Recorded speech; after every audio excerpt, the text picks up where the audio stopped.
పాతొక వింత పాతొక రోత అంటారు. వర్క్ ఫ్రమ్ హోమ్ అనేటటువంటిది కరోనా టైంలో బాగా స్టార్ట్ అయినటువంటి అంశం.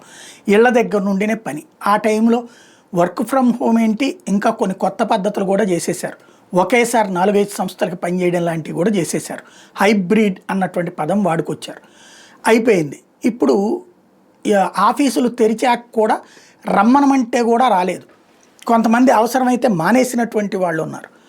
వర్క్ ఫ్రమ్ హోమే చేసుకుంటాం, ₹2 తక్కువైనా పర్లేదని. కానీ ఇప్పుడు రోజులు మారినాయట. వర్క్ ఫ్రమ్ హోమ్ కాదు, వర్క్ ఫ్రమ్ ఆఫీస్ అయితేనే వస్తామంటున్నారట. ఇంటి దగ్గర కూర్చున్నటువంటి వాళ్ళకి ఇప్పుడు కొత్త సమస్యలు వచ్చినాయట. ఇటు ఆఫీస్ పని, అటు ఇంటి పని. ఇంట్లో కూడా అదో ఇదో కొనుక్కురమ్మంటమో లేకపోతే ఎవరో ఒకళ్ళు వస్తూ మాట్లాడడం, ఇటు చేస్తూ ఇటు వర్క్ మీద కాన్సన్ట్రేట్ చేయలేకపోతున్నారు. ఇక్కడ దానికి తగినటువంటి నైపుణ్యం కొరవడుతున్నటువంటి పరిస్థితి. అప్డేటెడ్ ఆఫీసులో కూర్చున్నప్పుడు ఒకళ్ళతో ఒకళ్ళు మాట్లాడుకుంటున్నప్పుడు ఒకళ్ళకి తెలియదు ఇంకొకళ్ళ దగ్గర నేర్చుకుంటుంటారు. ఇంటి దగ్గర కూర్చుంటే అది సాధ్యం కావటం లేదు. పైగా క్రియేటివిటీ తగ్గిపోతోంది.